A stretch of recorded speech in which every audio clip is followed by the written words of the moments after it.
제4장. 에스더가 백성을 구하겠다고 약속하다. 모르드게는 이 모든 일을 알고서 옷을 찢고 굵은 배에 옷을 걸치고 재를 뒤집어 쓴 채로 성 안으로 들어가서 대성통곡을 하였다. 그런데 굵은 배의 옷을 입고서는 어느 누구도 대궐문 안으로 들어갈 수 없었으므로 그는 대궐문 밖에 주저앉았다.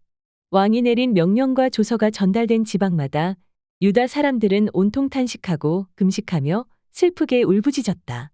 모두들 굵은 배의 옷을 걸치고서 재 위에 누웠다. 에스더의 시녀들과 내시들이 에스더에게 가서 모르드게가 당한 일을 말하니 왕후는 크게 충격을 받았다.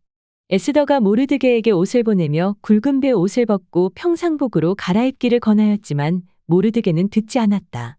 에스더는 왕이 자기를 보살피라고 보내준 궁전 내시 가운데서 하닥을 불러서 무엇 때문에 모르드게가 괴로워하는지 왜 그러는지 알아보라고 하였다. 하닥은 대궐문 앞 도성광장에 있는 모르드게에게로 갔다. 모르드게는 자기에게 일어난 일을 처음부터 끝까지 하닥에게 모두 이야기하였다. 하만이 유다 사람을 모조리 없애려고 왕의 금고 출납을 맡은 관리들에게 주어 입금하겠다고 약속한 돈의 정확한 액수까지 밝혔다. 모르드게는 수산성에 선포된 유다 사람을 전멸시키라는 칙령의 사본을 하닥에게 건네주면서 에스더에게 그것을 보이고 설명하여 드리라고 하였다. 또한 모르드게는 에스더가 직접 어전에 나아가서 왕에게 자비를 구하고 최선을 다하여 자기 결례를 살려달라고 탄원하도록 하닥을 시켜서 부탁하였다. 하닥은 돌아가서 모르드게에게 들은 이야기를 에스더에게 전하였다. 에스더는 다시 하닥을 보내서 모르드게에게 이렇게 전하라고 하였다. 임금님이 부르시지 않는데 안뜰로 들어가서 왕에게 다가가는 자는 남자든지 여자든지 모두 사형으로 다스리도록 되어 있습니다. 이러한 법은 모든 신하들과 왕이 다스리는 모든 지방 백성들이 다 알고 있습니다. 다만 임금님이 금으로 만든 호를 내밀어서 목숨을 살려주실 수는 있습니다. 그런데 임금님이 나를 부르지 않으신 지가 벌써 30일이나 되었습니다. 하닥 일행이 에스더의 말을 그대로 모르드게에게 전하니 모르드게는 그들을 시켜서 에스더에게 다음과 같이 전하라고 하였다. 왕후께서는 궁궐에 계시다고 하여 모든 유다 사람이 겪는 재난을 피할 수 있다고 생각하십니까? 이런 때에 왕후께서 입을 다물고 계시면 유다 사람들은 다른 곳에서라도 도움을 얻어서 마침내는 구원을 받고 살아날 것이지만 왕후와 왕후의 집안은 멸망할 것입니다. 왕후께서 이처럼 왕후의 자리에 오르신 것이 바로 이런 일 때문인지를 누가 압니까? 에스더는 다시 그들을 시켜서 모르드게에게 이렇게 전하라고 하였다. 어서 수산에 있는 유다 사람들을 한 곳에 모으시고 나를 위하여 금식하게 하십시오. 사흘 동안은 밤낮 먹지도 마시지도 말게 하십시오. 나와 내 시녀들도 그렇게 금식하겠습니다. 그렇게 하고 난 다음에는 법을 어기고서라도 내가 임금님께 나아가겠습니다. 그러다가 죽으면 죽으렵니다. 모르드게는 나가서 에스더가 일러준 대로 하였다.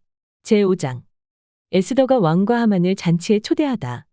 금식한 지 사흘째 되는 날에 에스더는 왕후의 예복을 입고 대궐 안뜰로 들어가서 대궐을 마주보고 섰다. 그때에 왕은 어전 안의 왕좌에서 문 쪽을 바라보고 앉아 있었다. 왕이 에스더 왕후가 뜰에 서 있는 것을 사랑스러운 마음으로 바라보고 쥐고 있던 금홀을 에스더에게 내밀자 에스더가 가까이 다가가서 그 홀의 끝에 손을 대었다. 왕이 그에게 말을 건네었다. 웬일이오 에스더 왕후, 무슨 소청이라도 있어? 당신에게라면 나라의 절반이라도 떼어주겠소. 에스더가 말하였다. 임금님께서 허락하시면 내가 오늘 잔치를 차리고 임금님을 모시고 싶습니다. 하만과 함께 오시면 좋겠습니다. 왕은 곧 명령을 내렸다. 에스더의 말대로 하겠다. 곧 하만을 들라 하여라. 왕과 하만은 에스더가 베푼 잔치에 갔다. 함께 술을 마시다가 왕은 또다시 에스더에게 물었다. 당신의 간청이 무엇이오? 내가 들어주겠소. 당신의 소청이면 나라의 절반이라도 떼어주겠소. 에스더가 대답하였다. 내가 드릴 간구와 소청은 별것이 아닙니다. 내가 임금님께 은혜를 입게 되어 임금님께서 기꺼이 나의 간청을 들어주시고 나의 소청을 받아주시겠다면 나는 내일도 잔치를 차리고 두 분을 모시고 싶습니다. 임금님께서는 하만과 함께 오시기 바랍니다. 그때에 임금님의 분부대로 나의 소원을 임금님께 아뢰겠습니다. 하만의 음모.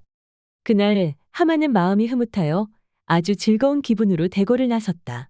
대궐 문을 지나는데 거기에서 문을 지키고 있는 모르드게는 일어나지도 않고 인사도 하지 않았다.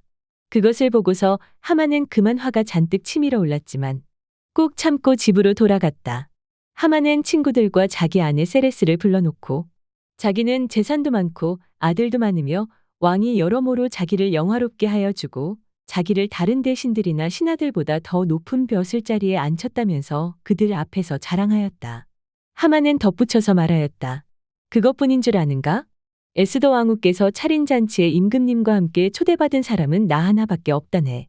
왕후께서는 내일도 임금님과 함께 오라고 나를 초대하셨다네. 그러나 대궐문에서 근무하는 모르드게라는 유다 여성만 보면 이런 모든 것이 나에게 하나도 만족스럽지 않네. 그의 아내 세레스와 친구들이 하나같이 하만에게 말하였다. 높이 50자짜리 장대를 세우고 내일 아침에 그 자를 거기에 달도록 임금님께 말씀을 드리십시오. 그런 다음에 임금님을 모시고 잔치에 가서 즐기십시오. 하만은 그것이 참 좋은 생각이라고 여기고 곧 장대를 세우도록 하였다. 제6장. 왕이 모르드게를 높이다. 그날 밤 왕은 잠이 오지 않아서 자기의 통치를 기록한 궁중실록을 가지고 오라고 하고 자기 앞에서 소리를 내어 읽게 하였다. 실록에는 대궐문을 지키던 왕의 두넷이 빅다나와 데레스가 아하수에로 왕을 죽이려고 한 음모를 모르드게가 알고서 고발하였다는 내용이 기록되어 있었다. 왕이 물었다. 이런 일을 한 모르드게에게 나라에서는 어떻게 대우하였으며 어떤 상을 내렸느냐? 그곳에 있던 시종들이 대답하였다. 나라에서는 그에게 아무런 상도 내리지 않았습니다. 왕이 다시 물었다. 궁궐들에 누가 있느냐? 마침 그때 하만이 왕에게 자기 집에 세운 장대에 모르드게를 달아 죽일 수 있도록 허락을 받으려고 궁전 바깥들에 와 있었다. 시종들은 하만이 뜰에 대령하고 있다고 대답하였다. 왕이 명령하였다. 들라고 일러라. 하만이 안으로 들어오니 왕이 그에게 물었다. 내가 특별히 대우하고 싶은 사람이 있는데 그에게 어떻게 하면 좋을지 말하여 보시오. 하만은 왕이 특별히 대우하고 싶은 사람이라면 자기 말고 또 누가 있으랴 싶어서 왕에게 이렇게 건의하였다. 임금님께서 높이고 싶은 사람이 있으시면 먼저 임금님께서 입으시는 옷과 임금님께서 타시는 말을 내어 오게 하시고 그 말의 머리를 관으로 꾸미게 하신 뒤에 그 옷과 말을 왕의 대신 가운데 가장 높은 이의 손에 맡기셔서 임금님께서 높이시려는 그 사람에게 그 옷을 입히시고 그 사람을 말에 태워서 성 안거리로 지나가게 하시는 것이 좋겠습니다. 말을 모는 신하에게는 임금님께서는 높이고 싶어 하시는 사람에게 이렇게까지 대우하신다 하고 외치게 하심이 좋을 듯합니다.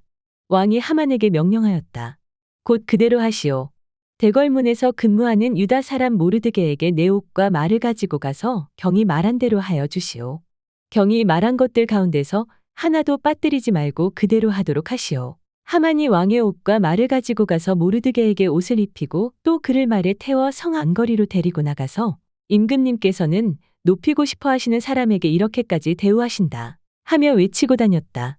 그런 다음에 모르드게는 대궐문으로 돌아왔고 하만은 근심이 가득한 얼굴을 하고서 달아나듯이 자기 집으로 가버렸다. 하만은 아내 세레스와 모든 친구에게 자기가 방금 겪은 일을 자세하게 이야기하였다. 그의 슬기로운 친구들과 아내 세레스가 그에게 말하였다.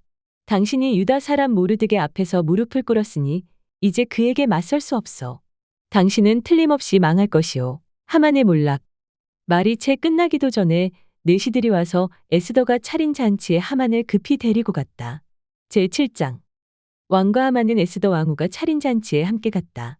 둘째 날에도 술을 마시면서 왕이 물었다. 에스더 왕후, 당신의 간청이 무엇이오? 내가 다 들어주겠소. 당신의 소청이 무엇이오? 나라의 절반이라도 떼어주겠소. 에스더 왕후가 대답하였다. 임금님, 내가 임금님께 은혜를 입었고 임금님께서 나를 어여삐 여기시면 나의 목숨을 살려주십시오. 이것이 나의 간청입니다. 나의 결례를 살려주십시오. 이것이 나의 소청입니다. 나와 내 결례가 팔려서 망하게 되었습니다. 살육당하게 되었습니다. 다 죽게 되었습니다. 우리가 남종이나 여종으로 팔려가기만 하여도 내가 이런 말씀을 드리지 않을 것입니다. 그만한 일로 임금님께 걱정을 끼쳐드리지는 않을 것입니다. 아하수에로 왕이 에스더 왕후에게 물었다. 그 자가 누구요? 감히 그런 일을 하려고 마음을 먹고 있는 자가 어디에 있는 누구인지 밝히시오. 에스더가 대답하였다. 그 대적 그 원수는 바로 이 흉악한 하만입니다. 에스더의 대답이 떨어지자마자 하만은 왕과 왕후 앞에서 사색이 되었다. 화가 머리 끝까지 오른 왕은 술잔을 내려놓고서 자리에서 일어나 왕궁 안뜰로 나갔다. 하만은 왕이 자기에게 벌을 내리기로 마음먹은 것을 알고서 그 자리에 남아서 에스더 왕후에게 목숨만 살려달라고 애걸하였다. 왕이 안뜰에서 술자리로 돌아와 보니 하만이 에스더가 눕는 침상에 엎드려 있었다. 이것을 본 왕은 내가 집안의 왕후와 함께 있는데도 저놈이 왕후를 범하려고 하는구나 하고 소리쳤다. 왕의 입에서 이 말이 떨어지자마자 내시들이 달려들어서 하만의 얼굴을 가렸다. 그때의 왕을 모시는 내시들 가운데 한 사람인 하르보나가 말하였다. 하만이 자기 집에 높이 쉰 잣자리 장대를 세워놓았습니다. 그것은 임금님을 해치려는 자들을 제때 고발한 모르드게를 매달아 죽이려고 세운 것입니다. 그때의 왕이 명령을 내렸다. 하만을 거기에 매달아라. 사람들은 하만이 모르드게를 매달려고 세운 바로 그 장대에 하만을 매달았다. 그런 다음에야 비로소 왕의 분노가 가라앉았다.